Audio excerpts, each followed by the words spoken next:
I'm at the Harry S. Truman Presidential Library in Independence, Missouri.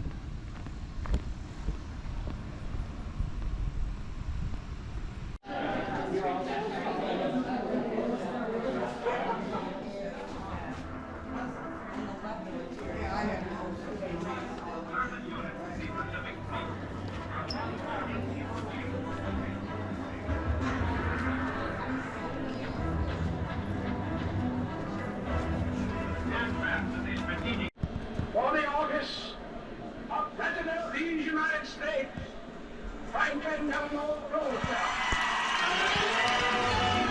Democrats convene in Chicago to elect presidential and vice presidential nominees. Senator Harry S. Truman of Missouri is nominated as the running mate for FDR.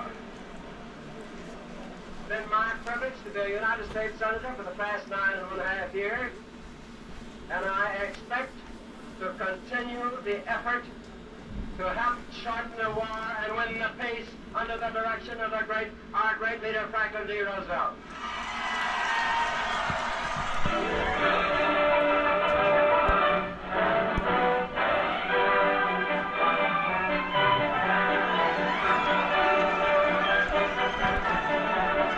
Returning to Washington with Mr. Roosevelt, Harry Truman was now the Vice President-elect. In his first speech after his inauguration, Vice President Truman said, If American democracy is to survive, Germany and Japan must be defeated in battle, and thereby taught to respect the rights of other nations.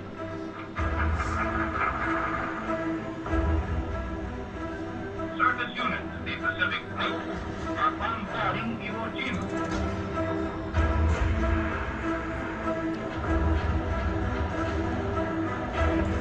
Aircraft of the Strategic Air Force are now attacking military targets in and around Tokyo.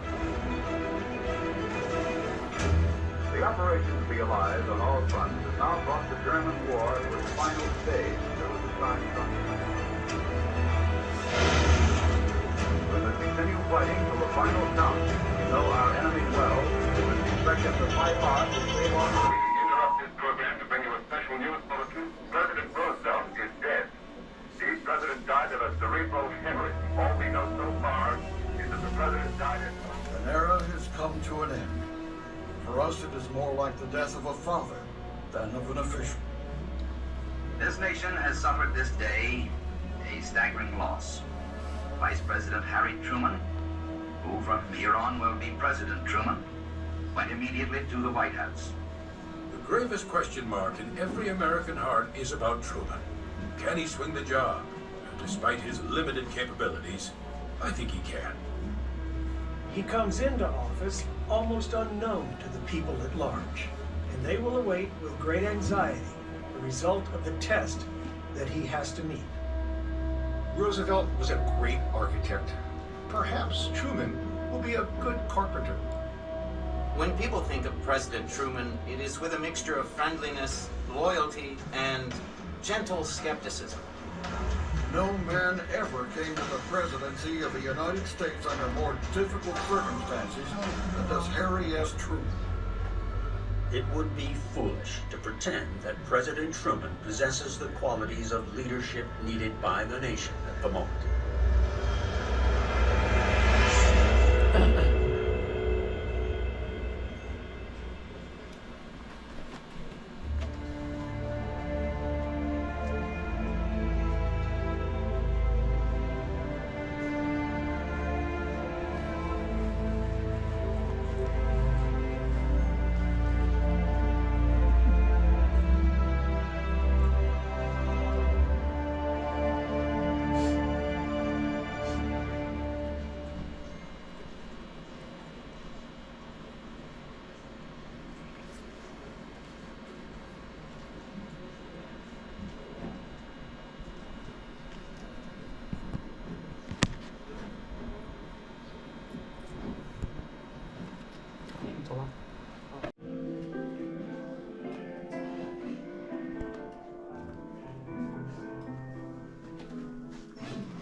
The Great War in Europe had been raging for almost 3 years when President Wilson declared war on Germany. At the time, Harry Truman was a 33-year-old farmer in Grandview, Missouri. Though too old to be drafted, he was determined to enlist. He left his mother and the farm in his sister's care, said goodbye to his girlfriend Bess, and drove to Kansas City, where he rejoined the National Guard. It was a decision that would change his life. He wrote Bess, "I wouldn't be left out of the greatest history-making epic the world has ever seen, for all there is to live for." At a training camp in Oklahoma, Truman started a successful canteen with Eddie Jacobson, a man who would later become a business partner and lifelong friend. After 7 months in Oklahoma, Truman was sent to France for artillery training. Though he had only attended some college, he suddenly found himself taking advanced trigonometry and high-level engineering courses. "I've studied more and worked harder in the last 3 weeks than I ever did before in my life," Harry wrote Bess.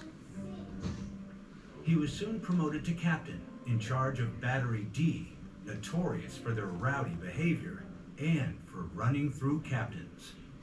D Battery was a pretty wild bunch of Irish. They had 2 or 3 other captains, and none of them could handle it. I didn't care much for Truman. I didn't care much for the idea of going through a war with a man I considered a sissy. He gave the impression of a professor more than he did an artillery officer. He had those thick glasses.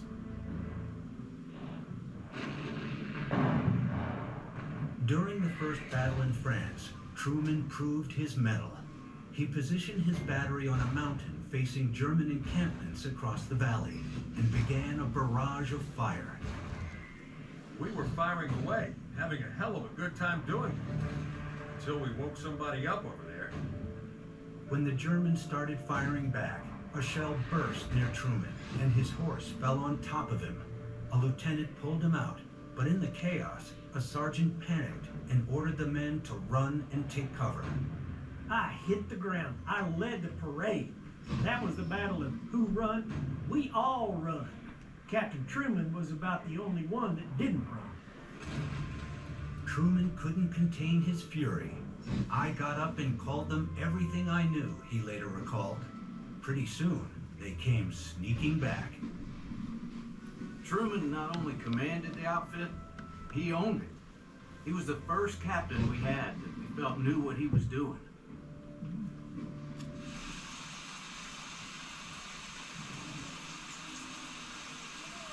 In early September, Battery D began a nearly 100-mile march to the front. Under cover of darkness, they trudged through relentless rain and mud. The men and their horses were exhausted. There was an order that we were not to hold on to the caisson, so as not to put any more burden on the horses.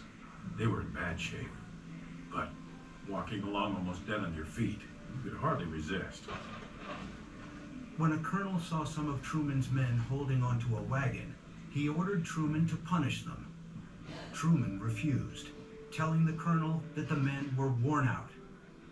We thought that was a pretty fine act on the part of Truman.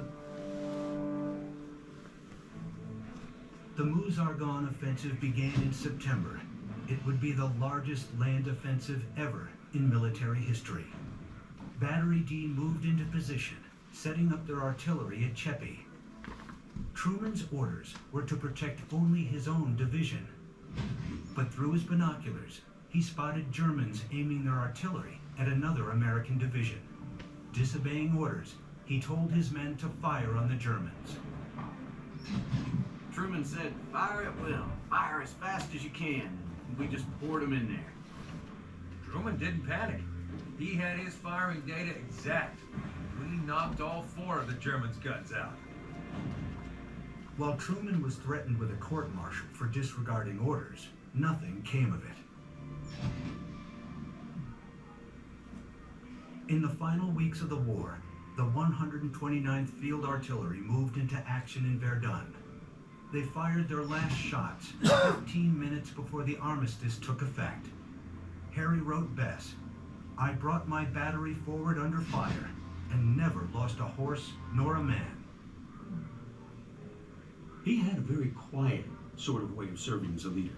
He was a disciplinarian, but very fair.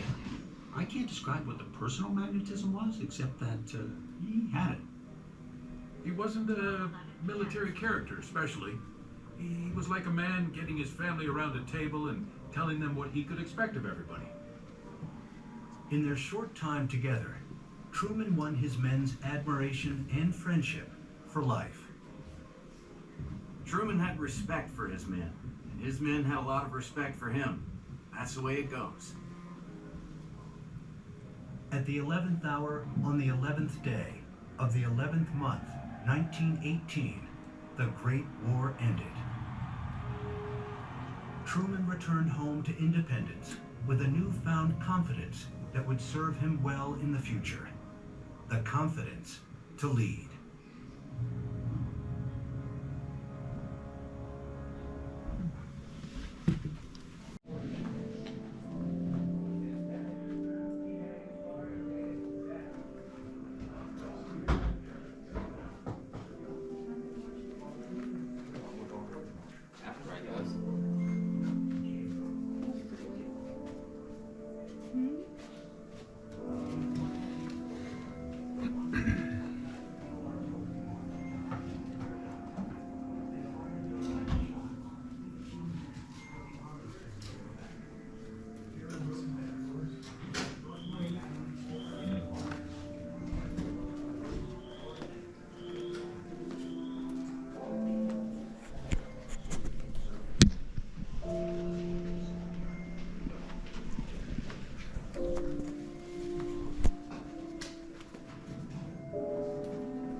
Okay. That time for Harry Truman, he brought the incredible military man who was famous for 2.5 years after the college. And you're sitting there, we're going to have to invade that country. Anything they could do to stop that, we were for it. The word again, that the boys would come home.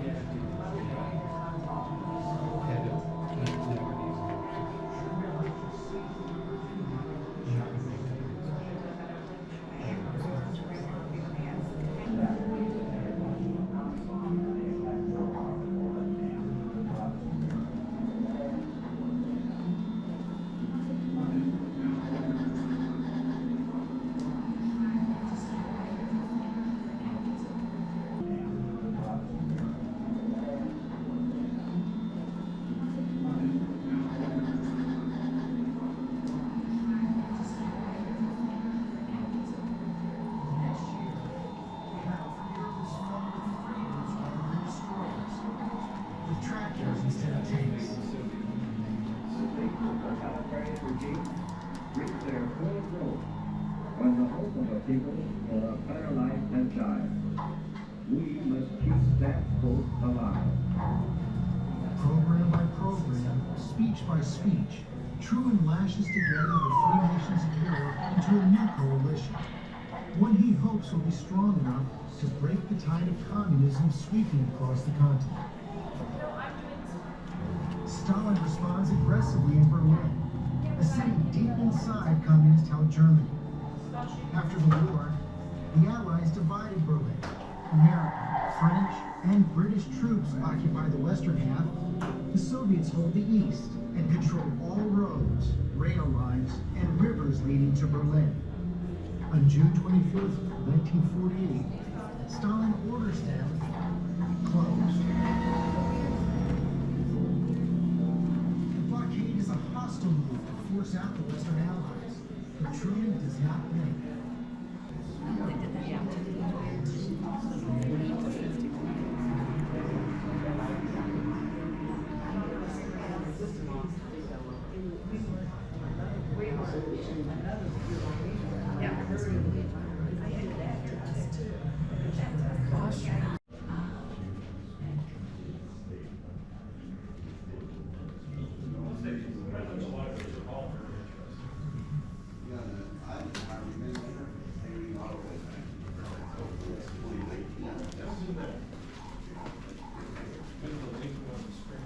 Oh, sorry.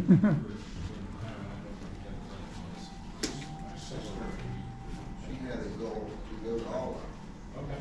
And finally made their last one last year. You went to the Reagan one in California? Have I? Yeah. No, my sister was there, but I haven't seen that. I heard it was really good. How about the LBJ one in Texas? I've only been to two. That's the two in Kansas. One I've been to, I'm from Missouri. Oh, really?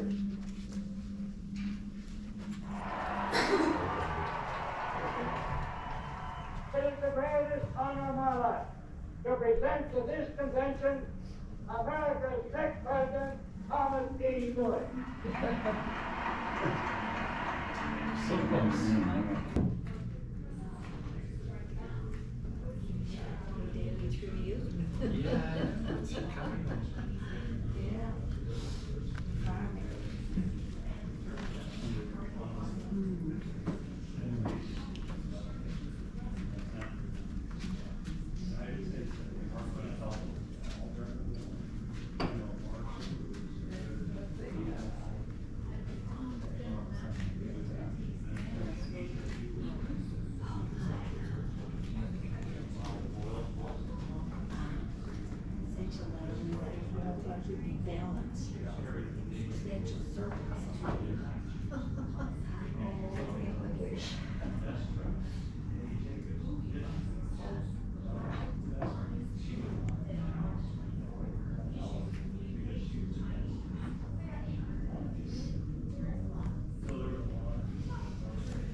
Ford, the Joint Chiefs of Staff, fires America's most popular general.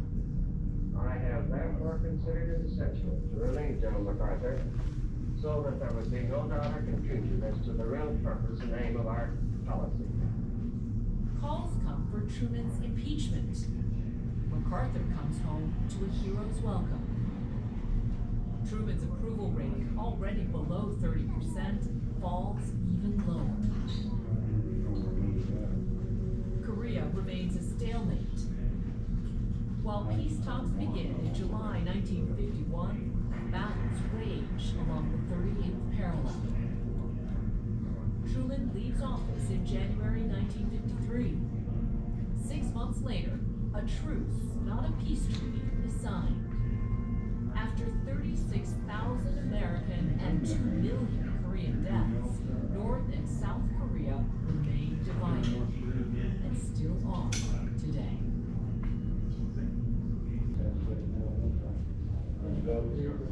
I did, yeah.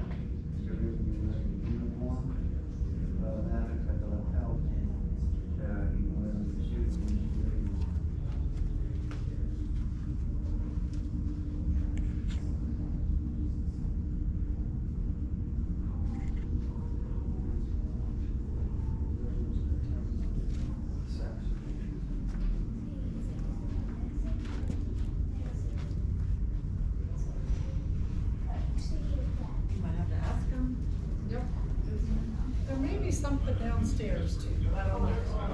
Huh? Huh? It's good downstairs? There are things outside.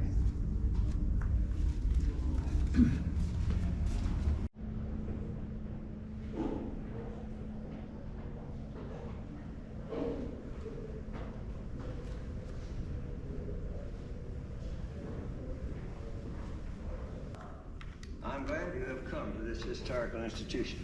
You're very welcome. This is Harry S. Truman speaking. This room is an exact reproduction of the presidential office in the West Wing of the White House as it was in the early 1950s. The furniture, the rug, the drapes are duplicates of those used in the White House when I was President of the United States. The pictures you see on the wall and the things you see on the desk are those I had in the White House. The almost hidden door on the right of the fireplace leads to the office of the President's private secretary. The one on the left leads to the corridor and to the cabinet room. Since the birth of the American Republic, the office of the President has grown and developed into the most important office of government in the history of the world.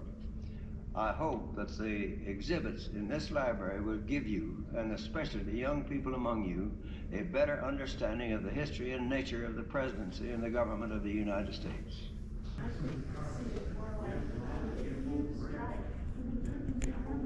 Do your job.